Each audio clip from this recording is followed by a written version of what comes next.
Hi everyone, welcome back. Yeah, today I want to talk about drive modes. The first video that I sent out included my first test drive, and yeah, the acceleration that I did was awesome. I really enjoyed it. But the moment I finished the video, I suddenly realised I didn't have it in sport mode, so there's even more performance to come, and that's what's prompted me to think about drive modes and explain them.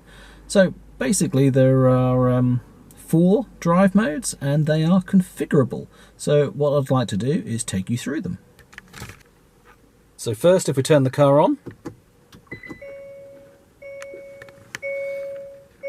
so the dash is up, and then over here on the main screen, if we select Setup and Vehicle, then here we have the drive modes. You've got Eco, Comfort, Sport, and then Drive Mode Change Alert, plus a reset, resetting them back to normal. So in Eco, you've got 3 different options. You've got the climate control option, the coasting energy regeneration option, and a maximum speed limit. So that's exactly the same as the speed limit that you can set over here on your steering wheel by pressing mode, just like the cruise control. You can set a speed limit there. But over here, you can have one pre-configured for an Eco mode.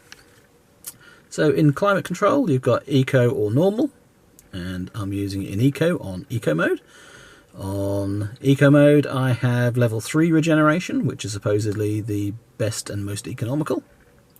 And I've got a maximum speed limit of 60 set, and you can see here, Eco potential 100%. So if I change the Eco speed limit to 80 miles an hour, now you can see the Eco potential has dropped down to 88%. So obviously it's encouraging you to drive slower. So if you set it to none and just drive slower anyway, that probably works as well. If we go to comfort mode, you've now only got 2 options, the same climate control and the same coasting energy regeneration, which I've got set to level 2 because that's the most comfortable and smooth, and climate control, I have that set to normal. And sport mode, well, sport mode probably needs the best regeneration level, which is 3, and again I've got climate set to normal, but as you can see, the eco potential only 45%. Okay, and then we've got drive mode change alert. So if we select this, we've got 3 options: no alert, a simple alert, and a detailed alert. So what are they? Well, if you press the drive mode button, which is down here, basically on the full alert you get a nice full page description of comfort mode, or sport mode, or eco mode, or press and hold the drive mode button and you get eco plus. And what does it say in the small print there? It basically says that in Eco Plus mode, performance may be impacted and you can't use air conditioning. So if I change that to Simple Alert, and then press the drive mode, then we watch the top bar where the time is, drive mode Eco, drive mode Comfort, drive mode Sport, drive mode Eco, press and hold, drive mode Eco Plus. So that's basically the Simple Alert that you get. Or no alert, then I guess nothing changes. I'm pressing the drive mode button and nothing's changing on this screen. So I prefer the details alert because I want to know it's actually changed it. So what about over here?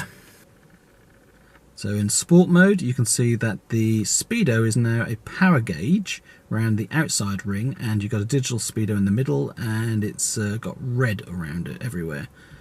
If I press the drive mode button, we get eco. Now it's gone to a power meter around the outside with the digital speedo in the middle, and obviously the range has changed to 260 miles, which on sport mode I think it was 247.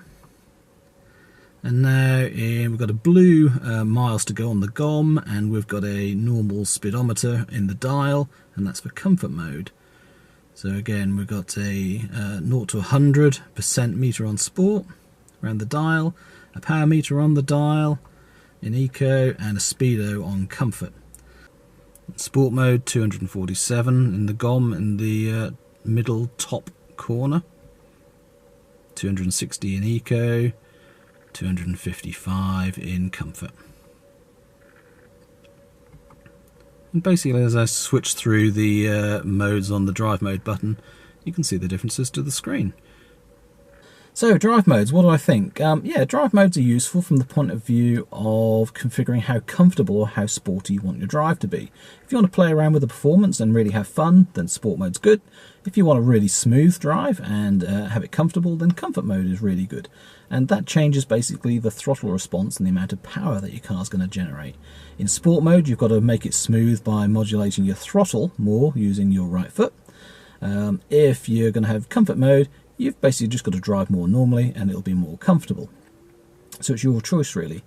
Eco mode. Well, eco mode I don't think is really eco, because if you want the most economy, then basically you can do everything that eco mode does on your own in comfort or sport mode. And if you do that, you'll probably get better economy, or I think so anyway. And tests that I'll do in the future hopefully will either prove or disprove that. So eco mode, more for me, is preventing you from doing things that are uneconomical. The car's controlling you and restricting you on what you can do. So it's not allowing you to put your foot down. It's not allowing you to use more performance. It's not allowing you to use air conditioning, those sort of things. So for me, I'd rather have the choice of doing it. And what do I mean? Well, take the example of the Renault Zoe test that I did. One of the things I noticed was I needed to overtake while I was in the economy mode, and the car wouldn't overtake basically. It was really, really slow. Now, I know the feature is there that you can jam your foot to the floor and then it will accelerate and will come out of the eco mode and let you overtake. But here's the thing. So when you're in a situation where you need to overtake quickly, or you need that acceleration to get out of the way of something, then you've got to think, well, what mode am I in? And do I just jam my foot to the floor to get out of it?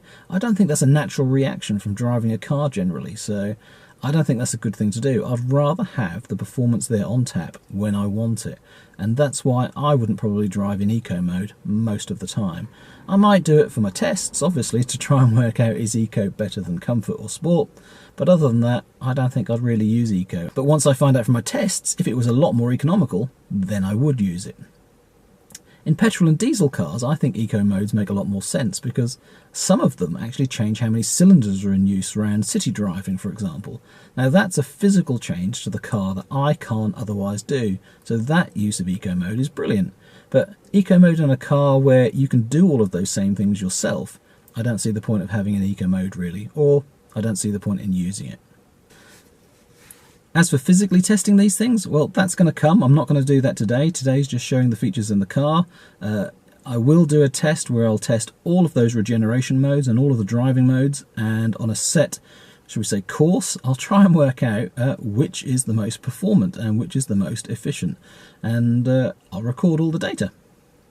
So thank you all for watching, thank you all for subscribing, hope you're enjoying that, and I hope you enjoy the videos to come. Take care and see you soon. Bye for now.